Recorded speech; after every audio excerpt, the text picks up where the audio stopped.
Aujourd'hui, le gouvernement et les syndicats ont pris pression. Les décodeurs.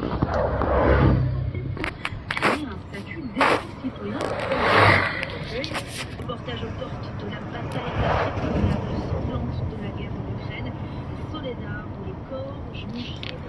Et puis le Royaume-Uni qui finalement garde son morceau de prix raté de Marine Le Pen sur l'Ukraine, l'immigration, peut-être sur les retraites aussi. On en parle avec Robert. Ça explose. Texte examiné tout à l'heure à l'Assemblée. 8h05 sur France Info en Ukraine. À présent, le président Volodymyr Zelensky assure que le front tient dans l'est du pays. Mais à quel prix? La bataille continue de faire rage dans la petite ville de Les armes à sous.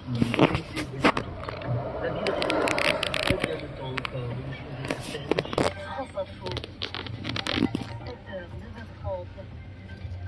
Marc Fauvel. Dans une minute, le patron du foot français mis à pied. On en parle avec le consultant foot de France Info, Vicente Lizarazu. Le final info à 8h10. D'abord, La CGT Pétrole appelle ce matin à plusieurs jours de grève pour s'opposer à la réforme des retraites. Fin janvier et début février, le syndicat envisage aussi l'arrêt du raffinage si nécessaire. En fin de matinée aujourd'hui, 3 représentants des Républicains sont reçus à Matignon par la Première ministre pour évoquer cette réforme.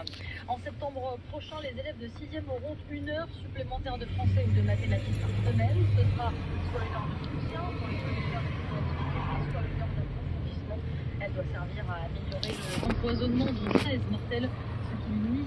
Emmanuel Macron estime qu'il n'a pas à demander pardon à l'Algérie pour la colonisation. Dans l'hebdomadaire Le Point, le chef de l'État qui espère aussi accueillir son homologue Abdelmajid Tebboune en France cette année pour poursuivre le travail de mémoire et de réconciliation entre les deux pays. France Info. pour l'instant, c'est une mise sur la touche, pas une sortie définitive. Noël Le Graët n'est plus président de la Fédération française de foot ce matin. Il a accepté de se mettre en retrait hier après 4 jours de polémique. Bonjour Vicente Lizarazu. Bonjour. Consultant champion du monde de France Info, c'est une décision provisoire qui a été prise hier par les Dans une fédération, il a été d'envergure, il a été un dirigeant dans notre pays, en équipe de France. Et il ne l'est plus aujourd'hui. Les sorties ce dernier mois sont totalement à côté de la plaque sur tous les sujets. Il y a des sujets sociétaux, il y a des catastrophes. Et puis voilà, son président incarne aussi les valeurs du football français. Lizarazu, c'est Philippe Diallo qui a été nommé hier président par intérim. Il était jusqu'ici vice-président le syndicat des clubs. Ça ne va pas. Alors après, voilà. Oui, comme Henri, sexagénaire du Val d'Oise, victime d'une escroquerie, 7 000 € avancés dans les trucs relativisés. Et répondre à ce qu'on a un changement de choix.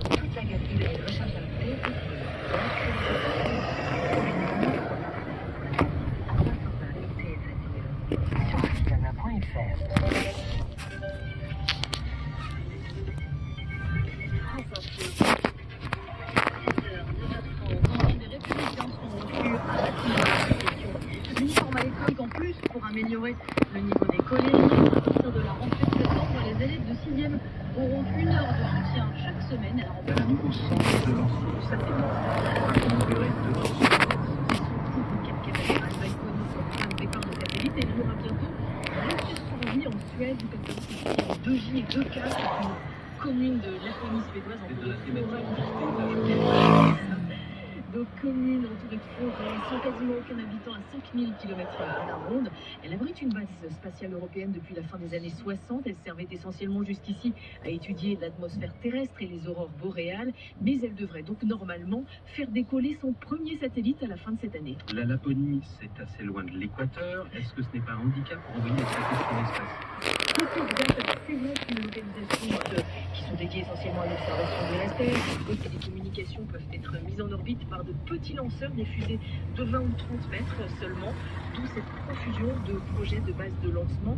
Ils devraient être lancés en moyenne 7 satellites par jour dans les 10 ans à venir, ce qui pose aussi la question de la navigation, des risques de collision et des déchets spatiaux, autant de sujets sensibles sur lesquels l'industrie du spatial et les États vont devoir se pencher de plus en plus. Anne Le Gall avait les yeux vers le ciel ce matin. Le Monde est à nous, Isabelle Lavéry.